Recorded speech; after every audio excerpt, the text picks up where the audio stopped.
The first time I had cancer, I was 32. It was the year 2000. I found out that I had parosteosarcoma, which is a version of osteosarcoma that kids normally get with bone cancer. It's a primary bone cancer, very rare. Only 80 people get it per year.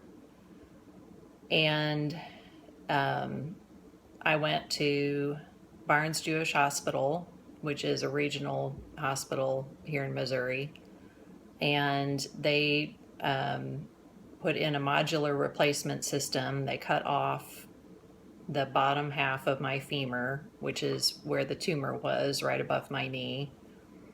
It was over 8 centimeters in each direction, growing off of my femur bone and going into my femur bone. I had the modular replacement system was like parts that you screw together. Cobalt steel, the strongest steel that they can put in you. And they drilled up into my femur and to secure it, and then put in a hinge behind my knee. So I had my kneecap, but that was it. And then they drilled down, cut off the top of my tibia, drilled down into my tibia with another part and screwed the hinge into that. So I had this huge semicircle scar on my leg. They got a marginal diagnosis, so pathology said they didn't get it all. 2 years later, in 2002, it came back.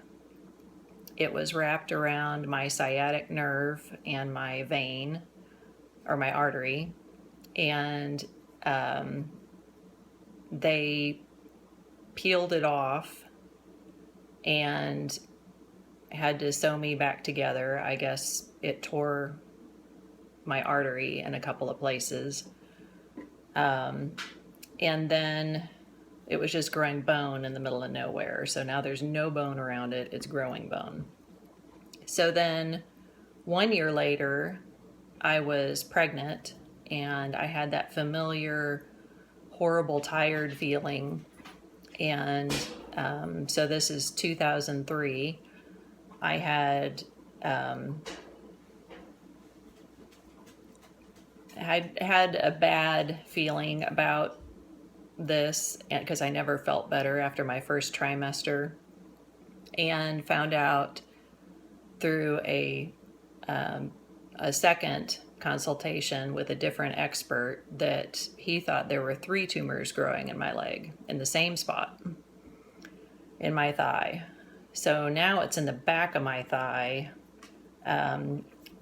wrapped around my sciatic nerve again, and went back to Barnes Hospital in Missouri because that's where my insurance was the state, inside the state. So then I had that operated on. We waited until I was 6 months along in my pregnancy, and I contracted MRSA, the staph infection, in my leg, around all the hardware. So then I went through a year and a half of trying to get rid of the MRSA, which is a whole different story. But anyway, that's the thing that almost killed me, not the cancer. So then after 5 debridement surgeries, replacement parts, daily vancomycin twice a day at home, I have the baby. He's healthy. Not one thing wrong with him. Anyway, it was a race to see who could walk first, me or him, because by the time I had my last surgery, I wasn't allowed to walk on my replacement parts. So for like 8 weeks. So he was just about ready to walk. He was crawling, standing up, pulling up, and I would barricade us in the living room with furniture surrounding us. So we walked at the same time, luckily. So then in 2006, I had a toxic shock. Seriously. From a tampon. So my infectious disease doctor from the staph infection thought that somehow with all the staph going on in my body, maybe it, I don't know, encouraged the toxic shock. So I almost died of that. And never wore a tampon again after that. And then I started getting a weird pinky toe on my same leg where I've had all the cancer. And I could feel it changing in the beginning, like it just felt like it was getting harder and harder. So I went to urgent care and had it x-rayed because my type of tumor starts calcifying, so it'll show up as more bone. And they said, no, there's nothing wrong with it. So I let a few more months go by, and then it was getting bigger and harder and weirder. And so I made an appointment with the foot doctor. Gave him my whole history. He didn't seem concerned about it. He said, no, it's a, whatever you get when your toes are starting to get bunions or angling in or something. So I wasn't quite sure I bought that, but again, he's the foot doctor, so who am I? So then my sister came to visit from another state, and she's sitting across from me. I'm barefoot on the floor with my leg sticking out in front of me. And she's like, what is going on with your toe? And I was like, oh, I don't know.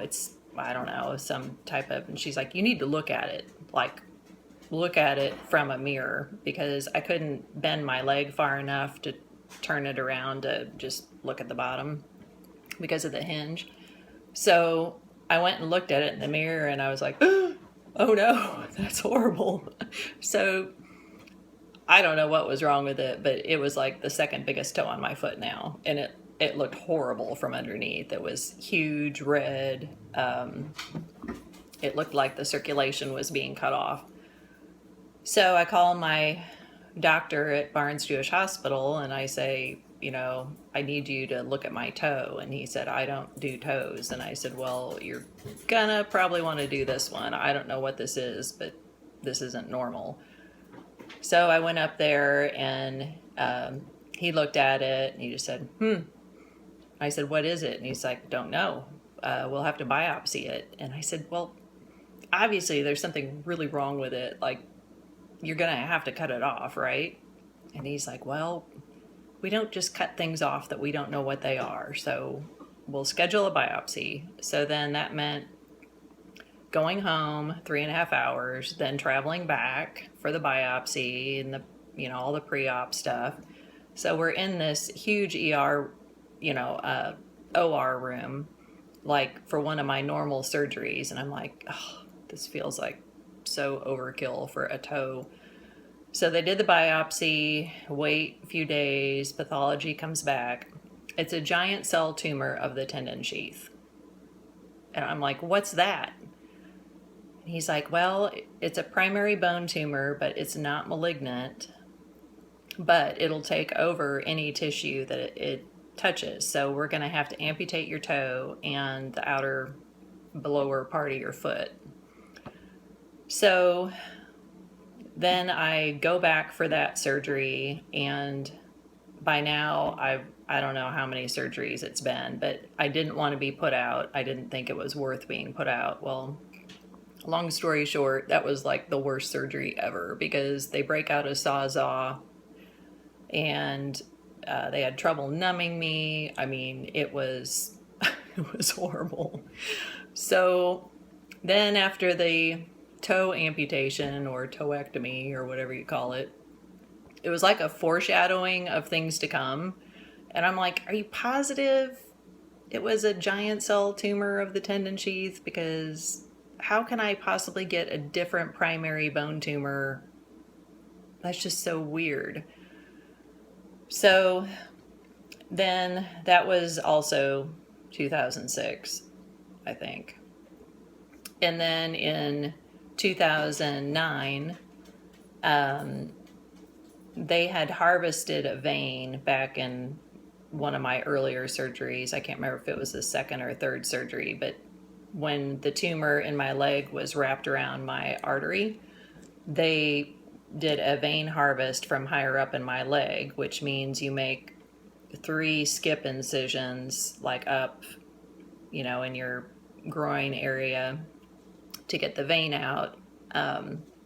So in 2009, I started noticing something hardening in the lowest scar. So I was like, something's hardening there. This isn't right. And had it scanned. It didn't show anything. I mean, had a CT scan and everything. And then I felt like I was nuts because it didn't show anything. So then 6 months go by, and then I get x-rayed or scanned, and the tumor is showing up. So in the lowest scar, basically right under the incision, so like toward the top of my skin, I'm growing a bone tumor. And then in 2009, had that taken out, and then got an infection after that. And then 2009, they said, okay, these tumors are high enough grade that now you can have chemotherapy, because apparently chemotherapy only works on rapidly dividing cells. So my tumor had enough low grade in it before that it wouldn't have worked. So then I went through 6 months of chemo, which was adriamycin, cisplatin, or are those the same thing? And then methotrexate. And my doctor told me, are you sure you want to do this? And I'm like, well, yeah. And he said, well, we're going to do it short of killing you. Like, you're going to wish you were dead. I'm like, well, that's not encouraging, but anything to kill it. So by now, my son is, he was born in 2003. By now, he's 6. So I'm like, anything to live for my son. So I go through all the chemo. I had to be hospitalized with every treatment. I couldn't get any of them outpatient and just walk out. So I was in the hospital 3 weeks out of every 4. And honestly, it was horrible, but the staff was worse. I mean, pain-wise, the staff was way worse when I went through that 1.5 years of MRSA that was in my bone. So I got through with chemotherapy. I couldn't get my last dose, so I ended in November because my platelets tanked. My kidneys were hardly working. My liver was having trouble. The one that affects the heart, they had reduced the dose, so I was doing fine with that. They had to drop the methotrexate almost right off the bat because of my liver. So I finished chemo in November, went through the whole, I was emaciated, my hair was all gone.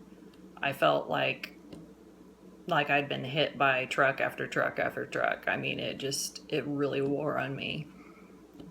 And then to come home and have, the whole family life and kids, and not having much patience, and feeling horrible, and feeling like I'm, not able to keep up, and I'm not being a good mom. I mean, all of that was just, so much guilt